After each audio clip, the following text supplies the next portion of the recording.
My grandson leaned close and whispered that his parents had been secretly meeting with an agent to find a way to sell my house. That same house where I raised my son and buried my husband's ashes. I kept my face calm so he would not see the storm rising inside me.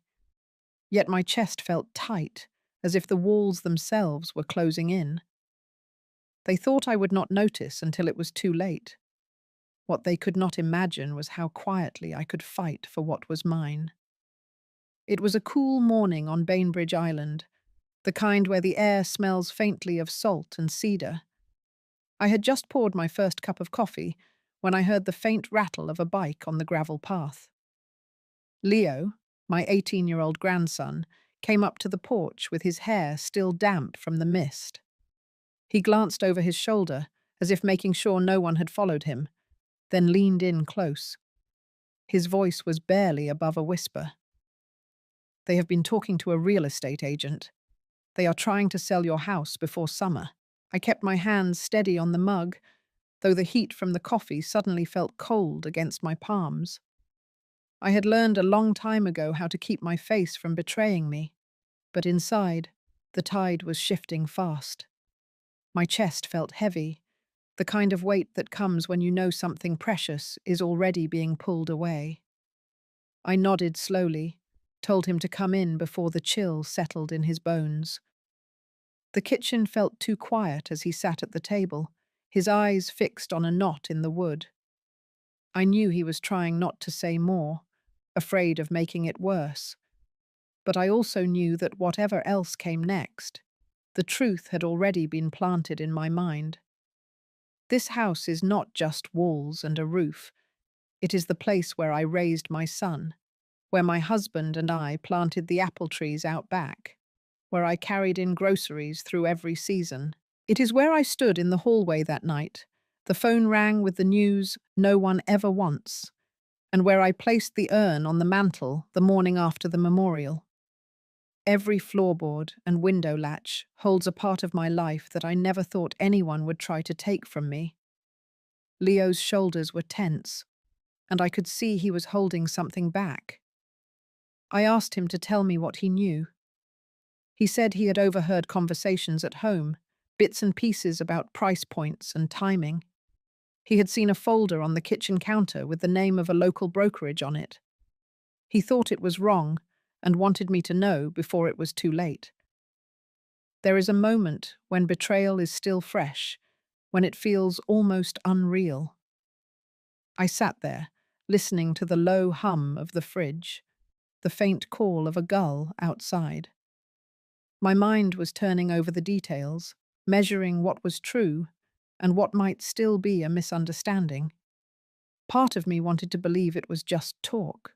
Another part of me, the part that had weathered years of life's blunt edges, knew better.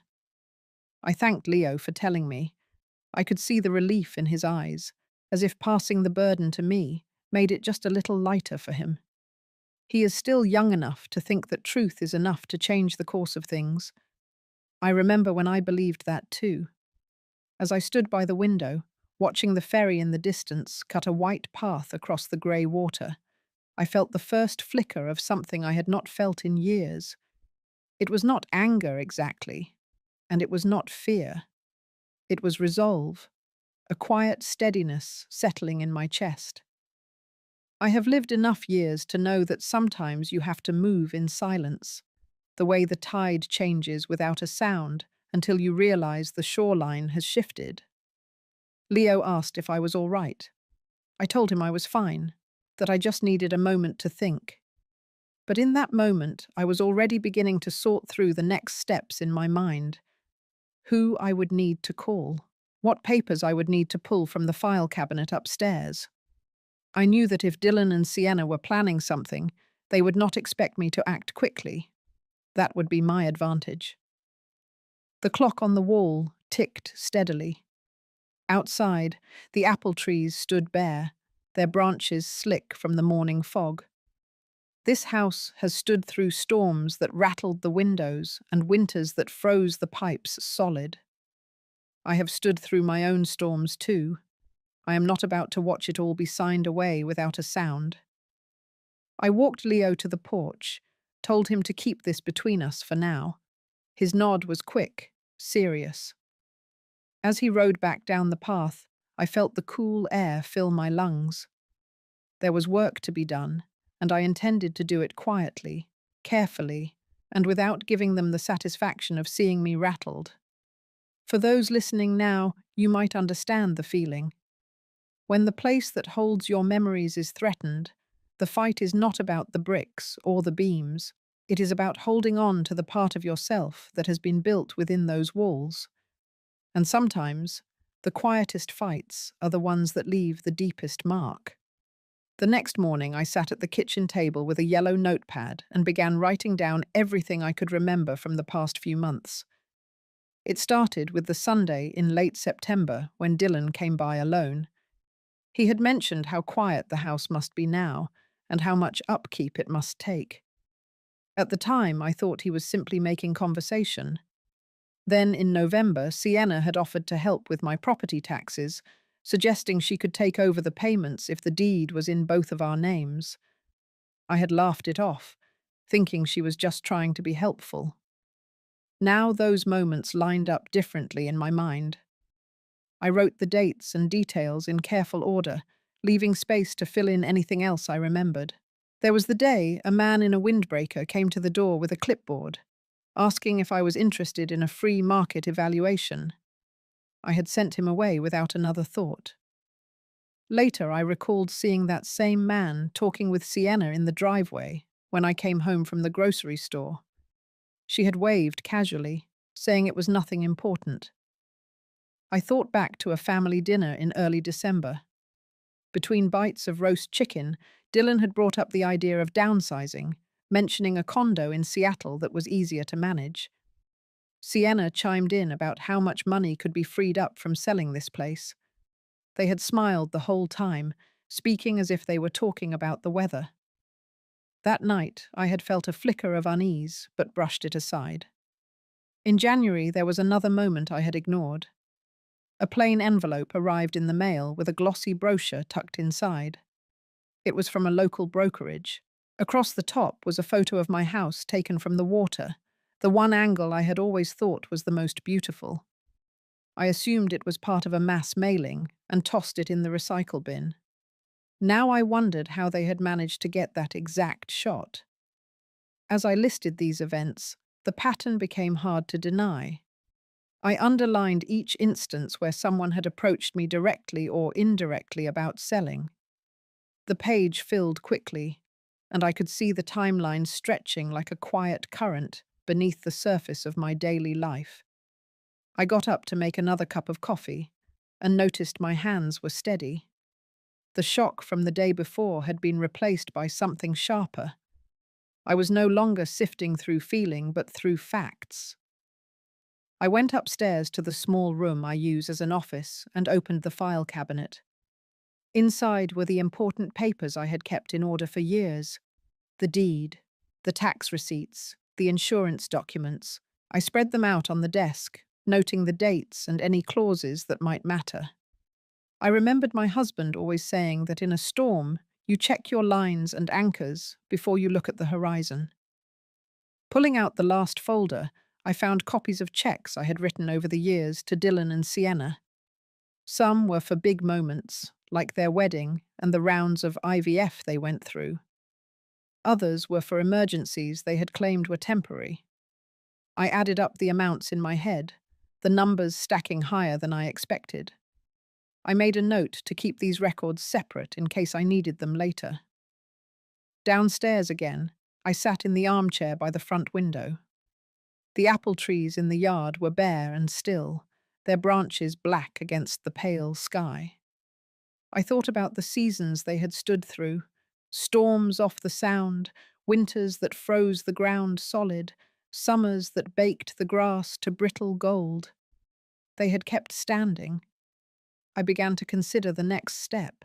I knew that confronting Dylan and Sienna now would only alert them.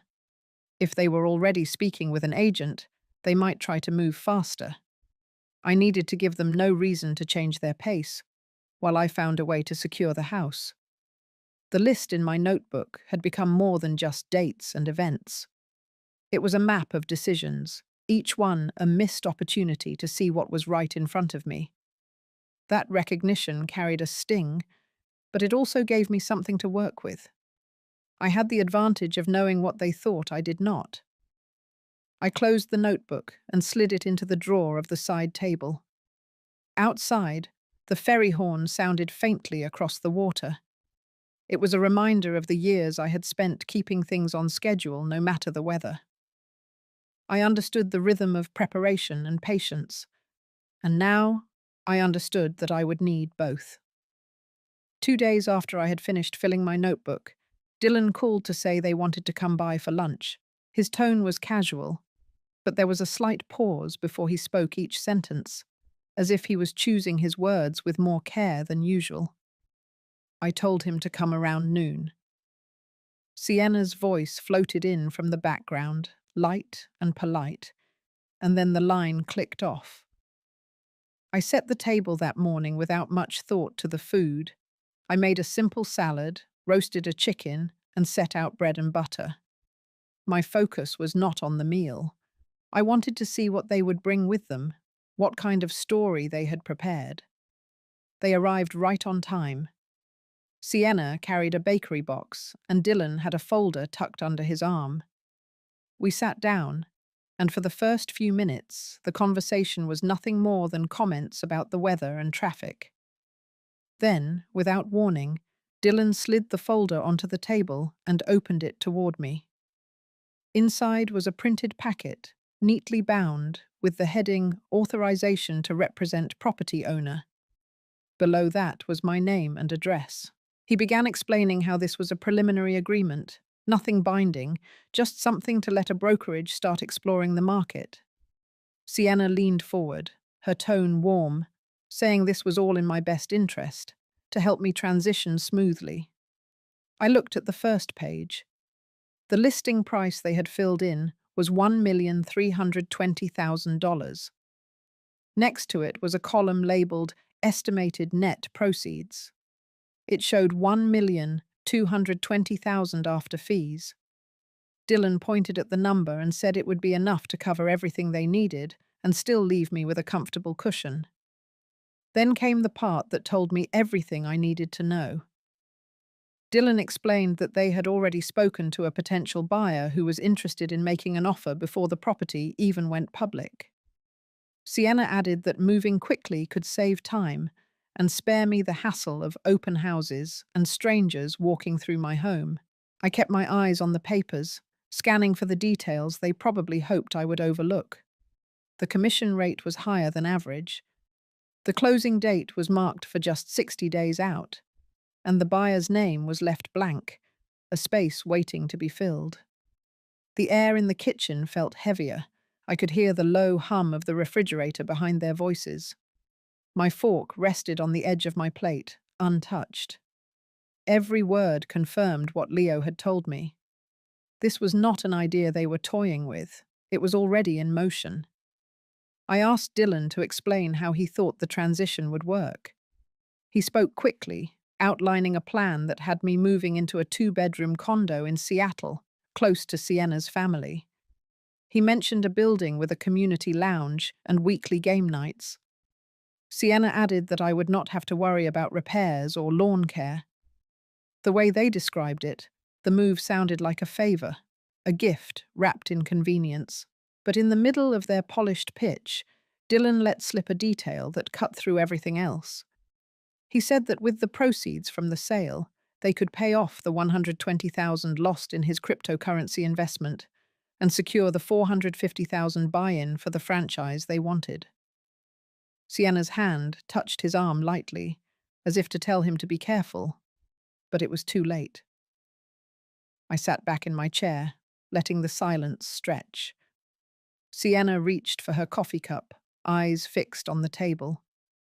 Dylan shifted in his seat. The moment had changed, and they could feel it.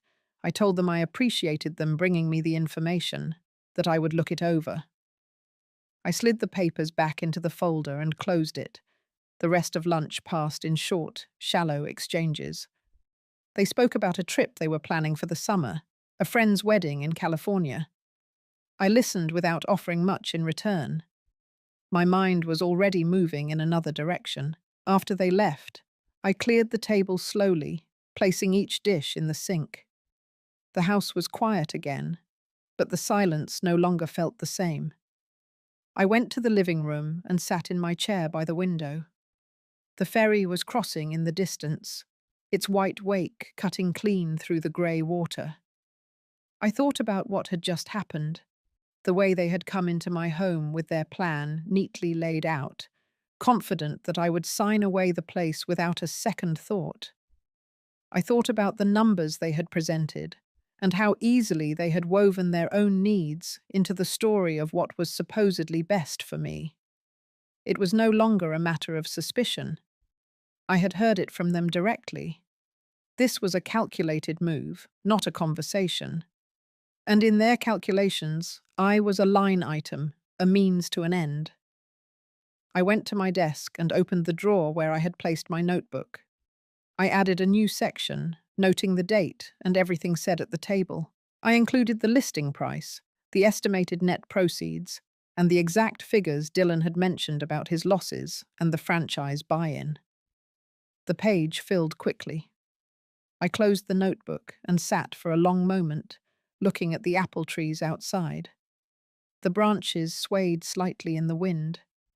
The trees had stood through storms and drought, holding their ground year after year. I knew then that I would do the same. The morning after that lunch, I called Harper Lynn. I had met her years earlier at a community fundraiser and remembered her as someone who spoke little but listened closely. When I told her what had happened, there was no hesitation. She suggested we meet that afternoon at her office in Winslow. Her office sat on the second floor of a brick building overlooking the marina. Inside, the air smelled faintly of paper and cedar polish. She closed the door and motioned for me to sit at a long table, already set with a legal pad, a pen, and a folder with my name typed neatly on the tab. I laid out the details from my notebook, the copies of the checks, and the folder Dylan had left with me. She listened without interrupting, her eyes moving between my notes and the documents. When I finished, she folded her hands on the table. "We need to secure your ownership in a way that cannot be undone without your consent." She began sketching a plan on the pad in quick, precise lines. The first step would be a life estate deed, naming me as the life tenant with the right to occupy the house for the rest of my life, and naming Leo as the remainder man who would inherit it after my passing. This would ensure that no sale could proceed without both our signatures. The second step was to record a memorandum of lease for 99 years, with a token rent of $1 a year, listing me as the tenant.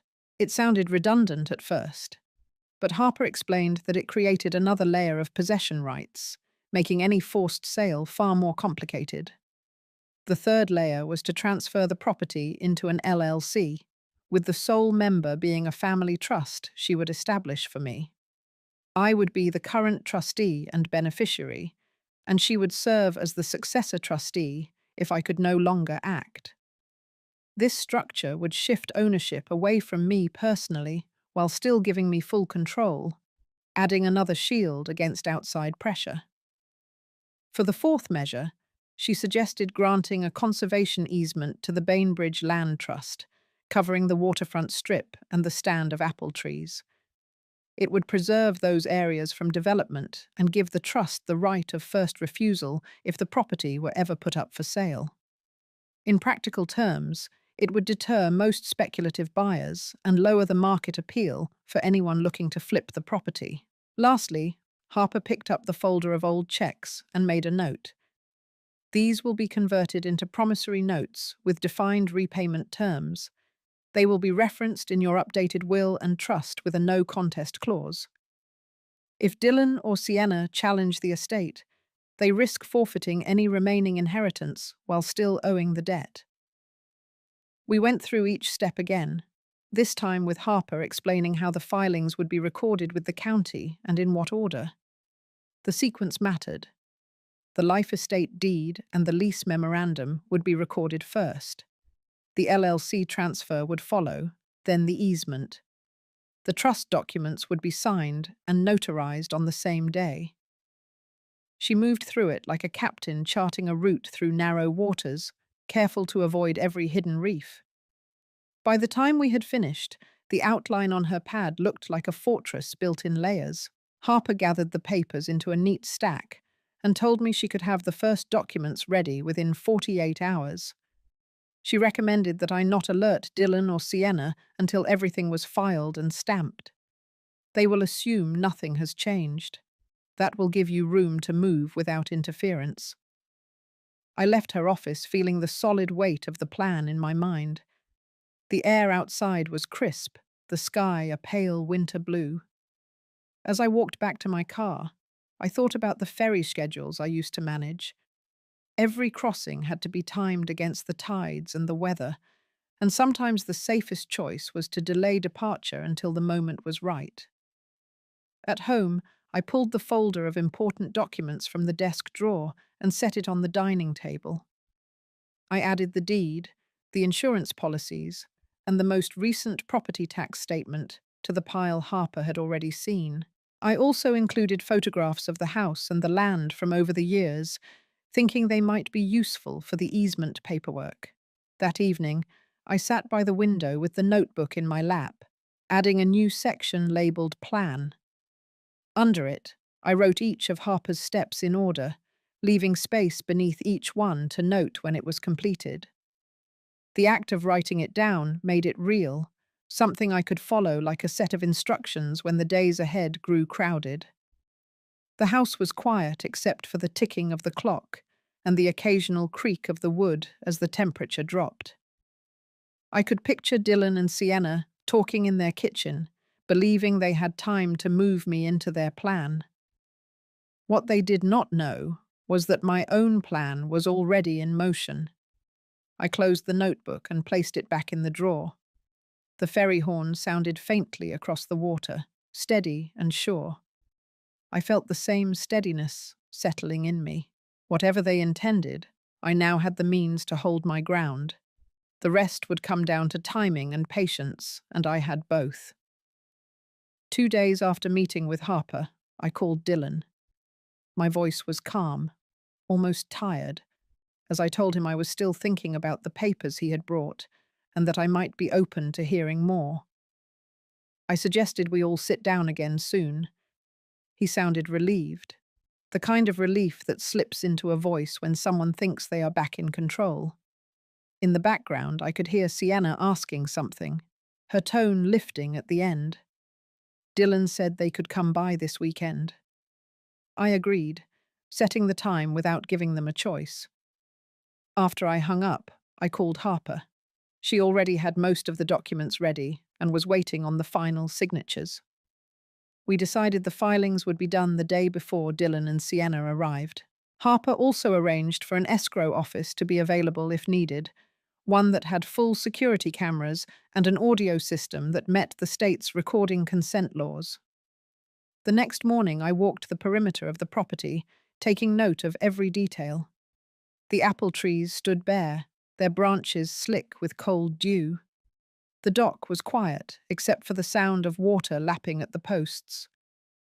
I wanted these images fresh in my mind, a reminder of what was at stake. Leo stopped by that afternoon, riding up the gravel path with his backpack slung over one shoulder. He noticed the stack of folders on the table and asked if I was getting things in order. I told him I was, and that it was important he not mention any of it to his parents. He nodded, his eyes steady, the way a person looks when they understand the weight of a promise. On Friday, Harper and I met again in her office. The life estate deed and the memorandum of lease were signed, notarized, and sent to the county recorder. The transfer to the LLC followed, and the conservation easement papers were prepared for submission. The promissory notes for the past loans were formalized with repayment schedules. Each document went into a sealed envelope with the date and filing number written in Harper's careful script. When we were done, Harper slid a small digital recorder across the table. She explained how it worked, how to start it with one touch, and where to place it so the microphone would catch the entire room. She reminded me that Washington requires consent for recordings, so the plan was to have everyone meet in a space where there were posted signs stating the area was monitored. The escrow office she had booked for Sunday had those signs on the door. I drove home with the envelopes on the passenger seat, their weight heavier than paper should feel. At the kitchen table, I stacked them neatly and placed the recorder on top. The house felt still, but I could sense the current moving under the surface, pulling us all towards Sunday. That night I prepared the living room for their visit. I arranged the chairs so there was a clear line of sight to the coffee table, where I planned to place the folder they had left with me. I wanted them to see it as soon as they walked in. I also set out fresh coffee cups and a plate of crackers, the kind of neutral hospitality that would keep them from thinking I was on edge. On Saturday, I kept to my routine. I went to the market in the morning, spoke briefly with neighbours, and walked down to the dock. The less I changed my patterns, the less reason they had to suspect anything. By evening, the sky was streaked with pale orange, and the air carried the sharp scent of salt and wood smoke. I stood on the porch for a long time, letting the quiet settle around me. Sunday arrived cold and clear. At 11:30, I drove to the escrow office ahead of schedule. Harper was already there, reviewing the setup. The cameras were positioned to cover the table and the seating area. A small sign by the door read, "Notice, this area is under audio and video surveillance." She handed me a copy of the filed documents in a clean manila folder and placed the originals in a secure drawer behind her desk. At exactly noon, Dylan and Sienna arrived. They both wore smiles that looked practiced. Dylan carried another folder, and Sienna had a leather planner tucked under her arm. We greeted each other and sat down. The recorder was in plain view on the table, part of the office's standard setup. Dylan started by saying he was glad I was open to talking again. He opened his folder and began going over the numbers from before, adding small adjustments as if he had refined the plan. Sienna spoke about how quickly they could make the transition happen, emphasizing that the timing was ideal. I listened, nodding occasionally, letting them talk. The recorder's small light blinked steadily. Harper entered quietly a few minutes later, greeting everyone and taking a seat at the end of the table. Her presence seemed to tighten the air in the room. Dylan's pace slowed, and Sienna's smile lost some of its ease. By the time they had finished their pitch, everything we needed was captured. The offers, the urgency, the connection to their own financial needs. I closed the folder in front of me and said I would take their proposal under consideration. Harper gathered her papers, and I rose to leave. Outside, the air was sharp against my face. I walked to my car with the manila folder tucked under my arm, each step measured. The pieces were in place now. The next move would not be mine to rush, but when it came, it would be ready. Monday morning, the day after the meeting at the escrow office, I woke with the sense that something was already moving. The air felt different, the way it does when the tide turns in the middle of the night. I made coffee and sat at the kitchen table, the manila folder Harper had given me still in the same place I had left it. I opened it and went over the sequence of filings again, letting the order settle into my mind like a checklist before a departure. By 9 o'clock, Harper called. She had reviewed the audio and video from the meeting. Every detail we had hoped for was there. Dylan's own voice, linking the sale to his investment loss and the franchise buy-in. Sienna, speaking about the timing and the potential buyer who wanted to move quickly. The clarity in their words left little room for doubt or reinterpretation. Harper said the quality of the recording was excellent, and copies had been stored securely in 3 different locations. After we hung up, I sat for a moment, thinking about how calm my hands felt. There was no rush of adrenaline, no anger boiling over, only the steadiness that comes from knowing the ground you stand on is solid. I cleared the table and went upstairs to my office. The file cabinet drawers slid open easily, the neat rows of folders a reminder of years spent keeping things in order. I pulled out the most recent property tax statement, the insurance policy, and the appraisal from 2 years ago. They would be useful if Dylan and Sienna tried to dispute the value of the house or the terms of ownership. Around midday, I received an email from an unfamiliar address.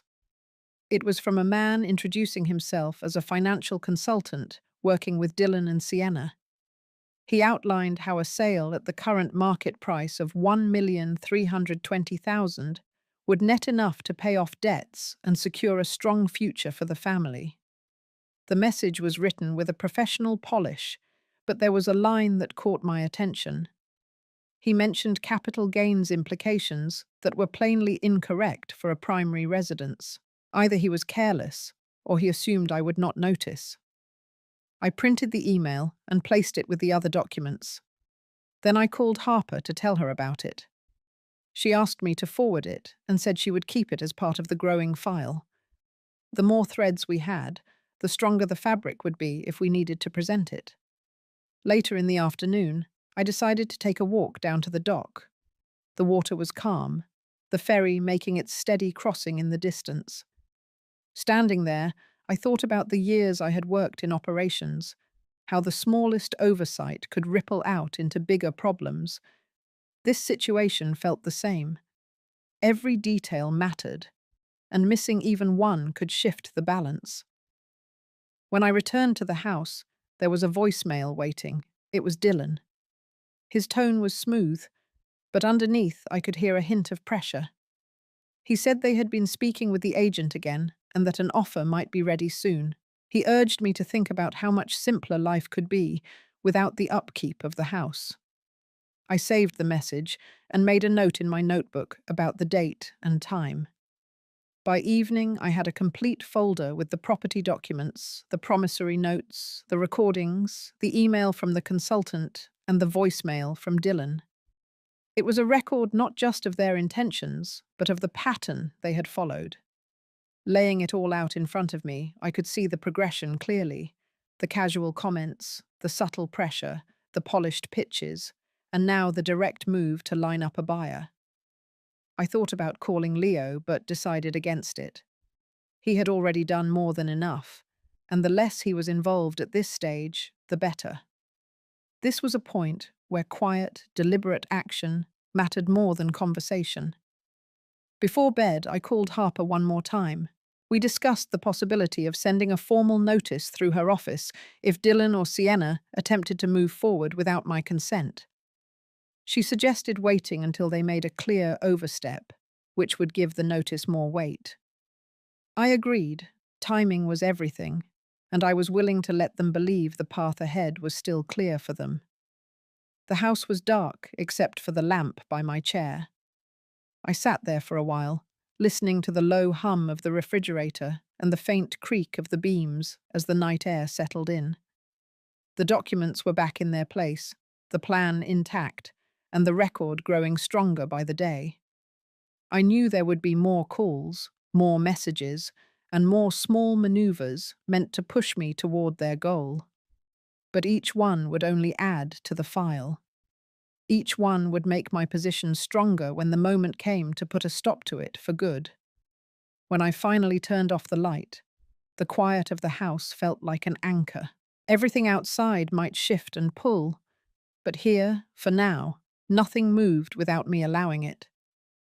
By midweek, the rhythm of their pressure began to change. Where before Dylan's calls had been spaced days apart, now there were messages waiting each morning. The tone carried more urgency, though still wrapped in a polite veneer. On Wednesday, he left a message saying they had a serious buyer lined up, someone willing to pay in cash, and that acting quickly would secure the deal. He mentioned how rare it was to find buyers in this market who could close without financing. I wrote down every word in my notebook, adding it to the growing timeline. The steady documentation gave me a strange sense of calm. Each new attempt on their part was another brick in the wall I was building around myself. On Thursday, Sienna appeared at my door without warning. She held a paper coffee cup and wore that fixed smile I had seen so many times at family gatherings. She spoke lightly about wanting to check in, saying she had been in the neighborhood. I invited her in, keeping my tone neutral. She sat at the kitchen table and began talking about a couple she knew who had been looking for a place on Bainbridge. They loved older waterfront homes, she said, and would be willing to offer more than asking to avoid a bidding war. Her words were casual, but the undercurrent was clear. I let her talk while I made a fresh pot of coffee. The smell filled the kitchen, grounding me as I listened. She leaned in slightly, her voice dropping as she mentioned how hard it was for Dylan to focus on his work, with the uncertainty of the house hanging over them. She framed it as concern for him, but I could hear the pressure threaded through each sentence. When she left, I walked her to the door and thanked her for stopping by. As soon as the door closed, I wrote down the details of the visit. Time, date, what she said, the tone of her voice. I was no longer reacting emotionally to these moments. They had become data points, pieces in a larger picture that was nearly complete. That afternoon, I called Harper and updated her. She listened, then said she would be ready to move at a moment's notice.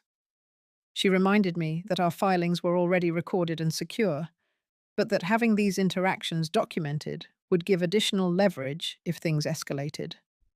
By Friday, I had the sense they were trying to accelerate their timeline. Another voicemail from Dylan came mid-morning, this time with a firm note about needing a decision soon. He mentioned that the buyer they had in mind was looking at another property and would not wait forever. It was meant to sound like a warning, but to me it confirmed that they were feeling the pressure themselves. I decided to use that. That evening, I called Dylan back and told him I would be willing to meet on Sunday to go over everything one last time. I suggested we hold the meeting at my house. He agreed quickly, perhaps too quickly, and said he would bring Sienna and the final paperwork. After the call, I walked through the house slowly, noting what needed to be put in order before they arrived. The living room would be the center of the meeting, the coffee table cleared except for the folder of their original proposal. I wanted it in plain sight, a reminder that I still had it. Saturday passed quietly. I kept to my routine, avoiding anything that might hint at what was coming. In the evening, I stood at the window and watched the last ferry of the day cross the dark water, its lights reflecting on the surface. The calm of that moment stayed with me. On Sunday morning, I woke early and prepared the house. The chairs were arranged so that I could see them clearly without obstruction. A fresh pot of coffee was ready in the kitchen. The folder sat on the table, its edges perfectly aligned with the wood grain. They arrived just after noon. Dylan carried a slim briefcase, and Sienna wore a look of determined warmth. We exchanged polite greetings before sitting down. Dylan opened the briefcase and pulled out a stack of papers, sliding them across the table toward me. He began outlining the terms again, speaking with the same practiced confidence he had used before. I listened without interruption, my eyes moving from the papers to their faces. Sienna added small points about the buyer's flexibility, how they could adjust the closing date if needed. She smiled as she spoke, but her fingers tapped lightly against the edge of the table. When they finished, I placed my hand on the folder in front of me but did not open it. Instead, I said I would review their offer carefully. My tone was steady, giving nothing away. Dylan nodded, though I could see the flicker of impatience in his eyes. Sienna gathered her planner, her movements a little sharper than when she arrived. As they left, I watched from the porch until their car disappeared down the road. The house was quiet again, the kind of quiet that feels full rather than empty. Inside, the folder remained on the table, untouched. I knew we were nearing the point where all the threads they had pulled would tighten around them, and I was ready. By Monday morning, I could sense the shift. The polite fronts were wearing thin. Dylan left another voicemail, his words clipped, saying they needed to know my decision within the week. He spoke as if the matter was inevitable, as if my role was simply to agree to what had already been set in motion. I replayed the message once, then saved it and wrote a short note in my timeline. The day passed quietly. I spent the afternoon going over Harper's notes, making sure I understood each step we had taken and the layers protecting the property. It was all in place now, filed, recorded, and shielded from any sudden move they might try. The only thing left was to let them make the next step in full view, so that when the time came to end this, it would be clean and final. On Tuesday, a letter arrived by courier. The envelope was heavy, the kind used for contracts. Inside was a formal purchase offer from an unnamed buyer, represented by the same agent Dylan had mentioned. The offer matched the numbers they had pushed before, with a closing date just 60 days away. It included a line stating that the seller would vacate the property within 30 days of closing, leaving it in what they called broom-clean condition. The terms were firm, written to leave little room for negotiation. I read through the pages slowly, noting the exact wording. There was no mention of a life estate, no acknowledgement of the easement, no reference to any existing lease or LLC ownership. It was as if none of those protections existed, as if they believed I would simply sign and clear the way. I called Harper and read her the details. She told me to bring it to her office immediately. When I arrived, she scanned through the pages with quick precision, marking points with a yellow pen. She smiled faintly, not from amusement, but from recognition.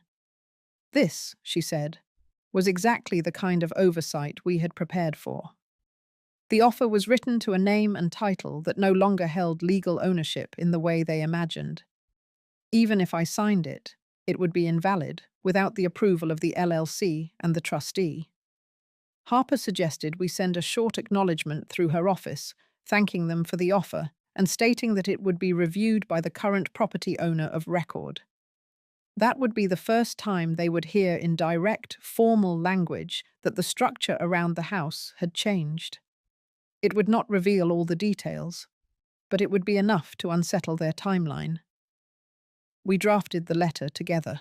It was no more than 3 sentences, polite and neutral, with my signature below the typed name of the LLC. Harper sent it by certified mail and email to both the agent and the return address on the offer. The copy for Dylan and Sienna would arrive the following day. On Wednesday afternoon, the phone rang. It was Dylan. His tone was no longer smooth. He asked why the letter had come from an LLC and what it meant.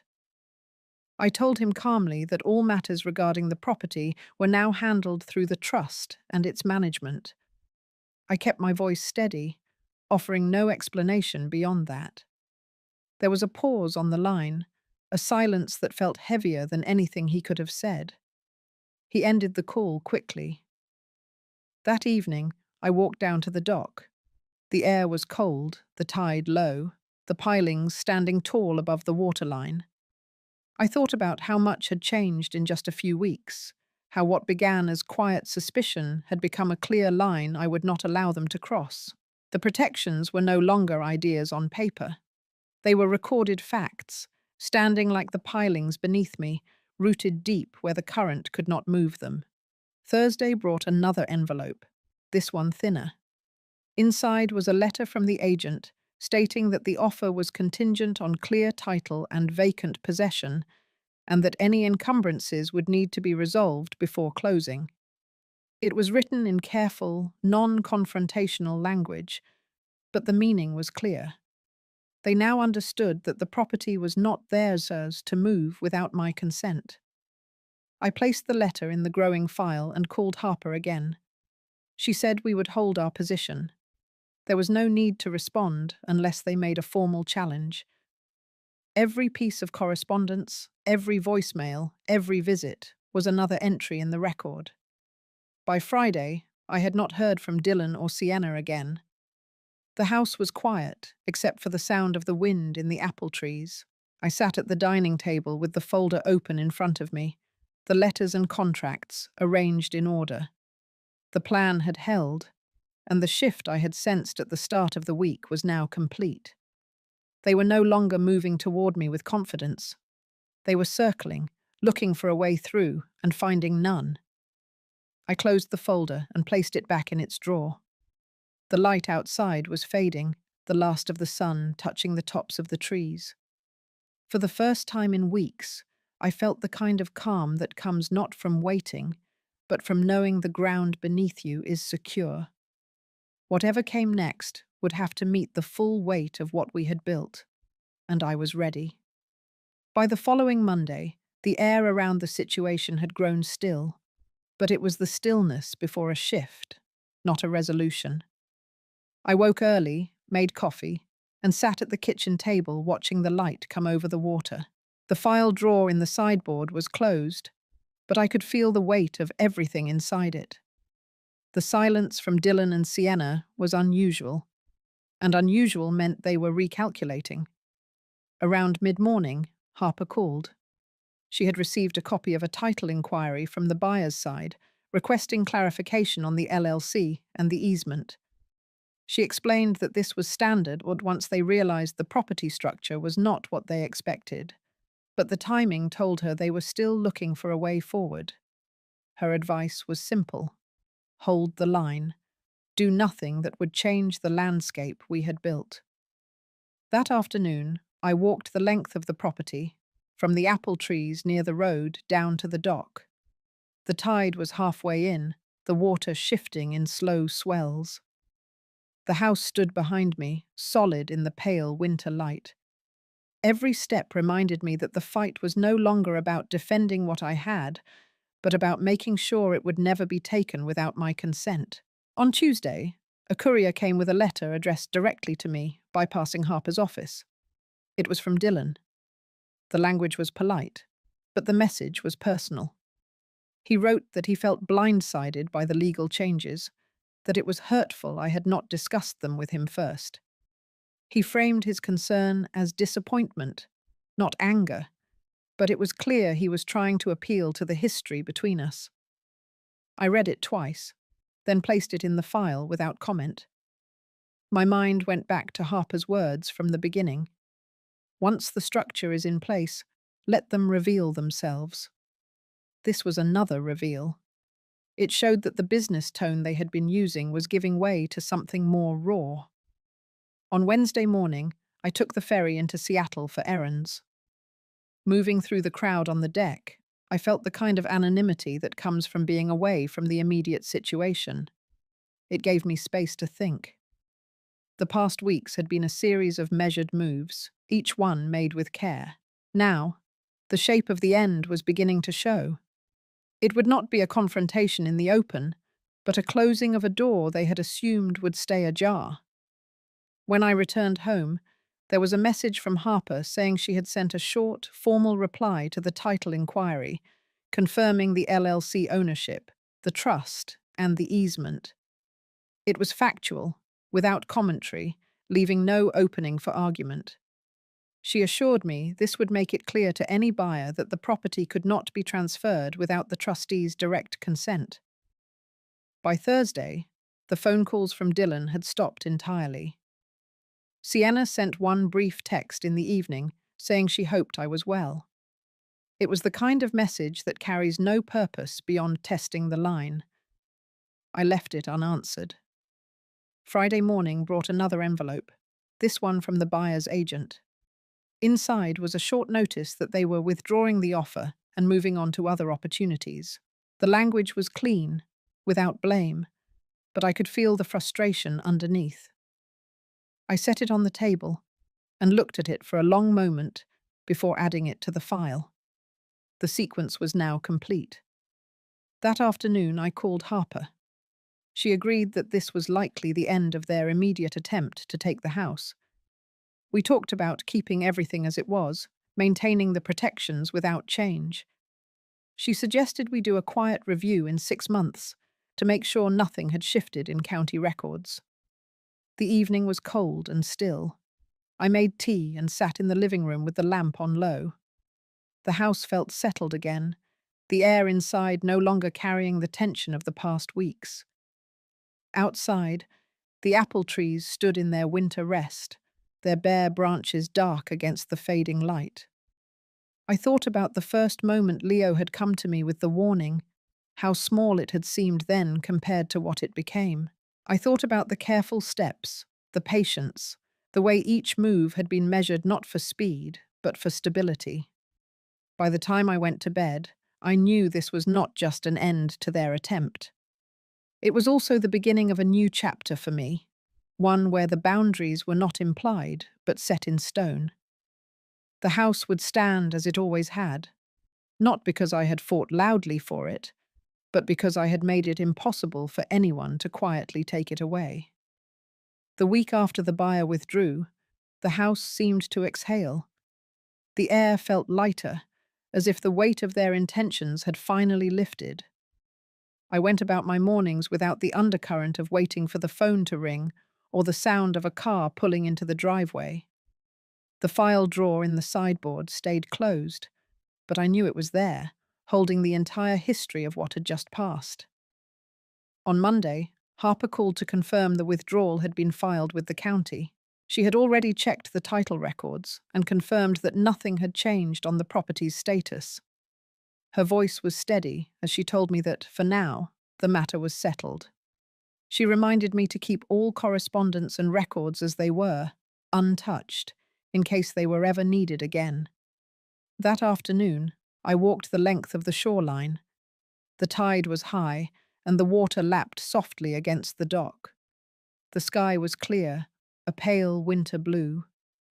I thought about how close they had come to moving me out of this place, how quietly it could have happened if I had not been told the truth in time. The thought did not stir anger now, only a deeper resolve to keep things as they were meant to be. Tuesday brought a different kind of quiet. No letters, no calls, no unexpected visitors. I spent the day pruning the apple trees, cutting away dead wood so that the branches could breathe and grow in spring. The rhythm of it was grounding, the kind of work that reminded me of seasons passing in their own time, untouched by the urgency of anyone's plans but nature's. On Wednesday, I went into town for groceries. At the market, I saw Sienna near the dairy section. She smiled faintly, a guarded kind of smile, and nodded. We spoke briefly, only about the weather and a new shipment of winter pears. Her tone was polite, but there was no attempt to bring up the house. I left with my basket full, feeling the same calm I had carried since the offer fell apart. Thursday morning, Harper sent me a short update. She had completed the final step in our plan, ensuring that the conservation easement and the trust were linked in the county database. That meant any future inquiry into the property would immediately show multiple layers of ownership and restriction. It was, as she put it, a quiet wall that no one could push through without my hand opening the door. That afternoon, I went through the folders in my desk, not to change anything, but to be certain everything was in order. The documents lay in a clear sequence, from the earliest notes I had written after Leo spoke to me to the final correspondence from the buyer's agent. Each page was dated, each conversation recorded in my own handwriting. It was not just a record, it was a map of every turn the situation had taken. By Friday, the rhythm of my days had returned. I cooked in the mornings, read in the afternoons, and walked the property at dusk. The water near the dock had frozen in thin sheets along the edges, catching the last of the light. Standing there, I thought about the patience it had taken to reach this point. The plan had worked not because it was loud or aggressive, but because it had been precise, layered, and unshakable. Saturday brought a letter from the Bainbridge Land Trust, confirming the conservation easement was now active and permanent. It was written in plain language, with a map of the protected areas. I traced the lines on the map with my finger, following the curve of the shoreline and the cluster of apple trees. These were no longer just parts of my land. They were now legally shielded, tied to the future in a way that could not be undone. On Sunday, I woke early and made coffee. The air was cold, and the windows held a thin layer of frost. I sat at the kitchen table with the map from the land trust spread out in front of me. The quiet of the house was complete, not the tense quiet of waiting, but the settled kind that comes when nothing is pressing at the door. As the light came over the water, I realized this was the first morning in weeks that my mind had not gone to Dylan or Sienna. Whatever they thought or planned now was outside the walls of this house, outside the reach of the protections we had built. I could tend to my days again without watching for their shadow.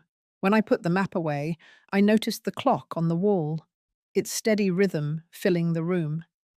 The weeks of maneuvering, the careful steps, the long hours of waiting had brought me here, to this moment where the house stood as it had before, but stronger for what had been done to guard it. I closed the drawer, turned the key, and let the stillness hold. The first week of February arrived with a stretch of cold, dry days. The kind of weather that made the air sharp in my lungs, but left the water glassy and still. Each morning, I followed the same quiet routine: coffee at the kitchen table, a walk through the yard, and a glance toward the apple trees. The tension that had filled these moments not long ago was gone, replaced by something steadier, more rooted. On Monday, I sorted through the last of the seasonal bills. Everything was in order. The property taxes were paid, the insurance renewed, the easement and trust fully active. It struck me that for the first time in months, there were no open questions hanging over the house, no papers waiting for my signature, no calls to return. It was a clean slate, yet one built on every step taken in the weeks before. Midweek, Harper called to confirm the 6-month review date we had agreed upon. She said she would mark it on her calendar, and that there was no need for us to speak again until then unless something unexpected came up. Her voice was calm, professional, but I could hear the satisfaction in it too. She knew the structure we had built was not just a defense, it was permanent. That afternoon, I walked to the dock and stood looking out over the water. The ferry was making its slow approach across the channel, the sound of its engines carrying over the still air. I thought about the rhythm of its crossings, how it moved without rush but with purpose, arriving exactly where it needed to be. The past weeks had been the same, every move deliberate, each one landing where it belonged. Thursday brought a letter from the Trust's bank, confirming all account details were in good standing. I placed it in the file with the rest. The drawer was nearly full now, not from clutter, but from the record of every moment in this process. It was a kind of history, one I had lived in real time, but could now hold in my hands. In the evening, I noticed a faint blush of colour in the sky as the sun set. Winter was still holding, but there was a quiet promise in that light, a reminder that seasons turn even when it feels like nothing will change. On Friday, I decided to spend the morning in the garden. The soil was cold, but I cleared the beds, cutting away last year's growth. It was a simple act, but one that felt symbolic. Clearing space for what comes next, not clinging to what had already run its course. Saturday passed without interruption. I read in the living room, the sound of the clock steady in the background. The house felt entirely my own again, not because it had changed, but because I had reclaimed every corner of it from the uncertainty that once shadowed it. By Sunday, I realized it had been nearly 2 weeks since I had last thought of Dylan or Sienna with any weight. They were part of the record now, not part of my daily life. Whatever their plans or frustrations might be, they existed beyond the reach of my days.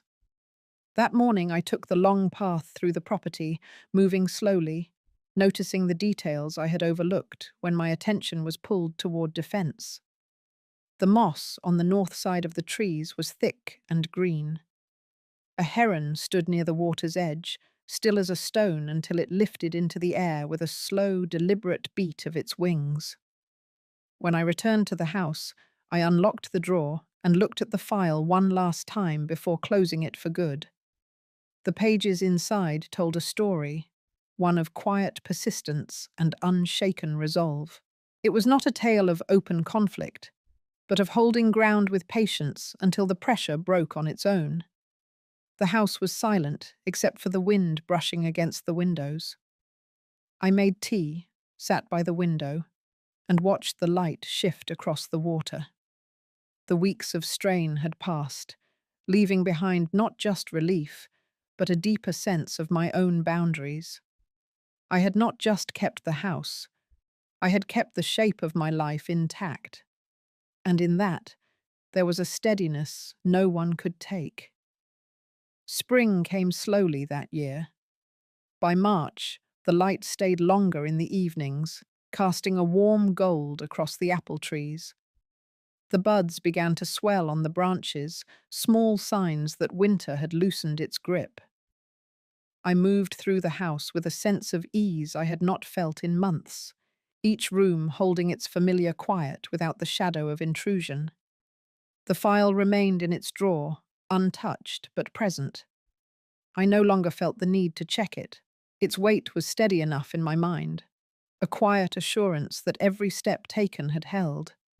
The trust, the easement, the lease, the layers of protection, each stood in place, and with them came the freedom to turn my thoughts elsewhere.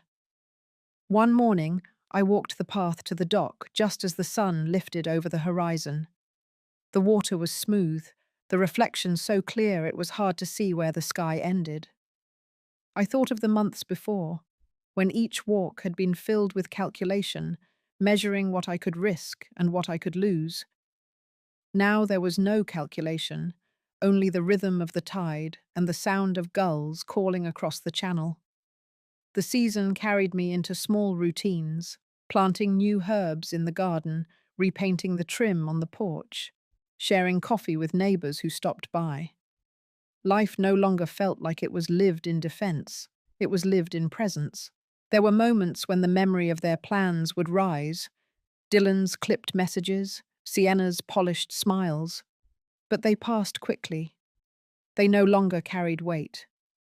What remained instead was the knowledge of what I had done to protect this place and myself. By late April, the apple trees were in bloom. Their blossoms held the air with a light sweetness, drifting into the open windows. I stood among them one afternoon, my hands resting lightly on a branch, and realized that the house and the land had come through the storm unchanged. I had too, though not untouched. I carried with me now a sharper understanding of boundaries, of what it meant to stand without bending to pressure. The dock, the trees, the house, they were mine in the way that mattered most. Not just by law, but by the steady truth that I had chosen to keep them. The quiet of that truth was deeper than any relief. It was a kind of peace. I knew there would be other seasons, other challenges, but this chapter had closed with the walls intact, the ground firm beneath my feet, and the knowledge that no one could move me without my say. That was enough. If you've stayed with me through this story, you know it wasn't just about a house. It was about holding on to what matters when others think they can take it from you. Have you ever faced a moment where you had to quietly, patiently, but firmly protect your ground? I would love to hear how you navigated it. Share your thoughts in the comments so we can remind each other that sometimes the strongest defense is the one made in silence.